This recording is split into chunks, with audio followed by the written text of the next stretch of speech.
अभी मुझे एक दश्त सदा की वीरानी से गुजरना है। एक मुसाफत ख़त्म हुई है, एक सफ़र अभी करना है।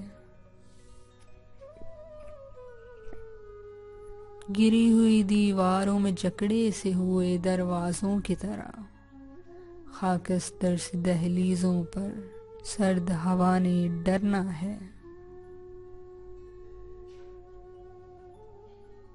डर जाना है दश्त जबल को तन्हाई की हिब्बत से, आधी रात को जब महताब ने तारीकी से उबरना है। ये तो अभी आगाज है जैसे इस पिन्हाए हैरत का, आँख ने और संवर जाना है, रंग ने और निखरना है।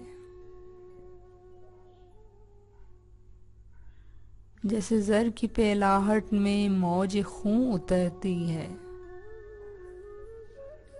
ज़हरे ज़र के तुंद नशे ने दीदा ओ दिल में उतरना है।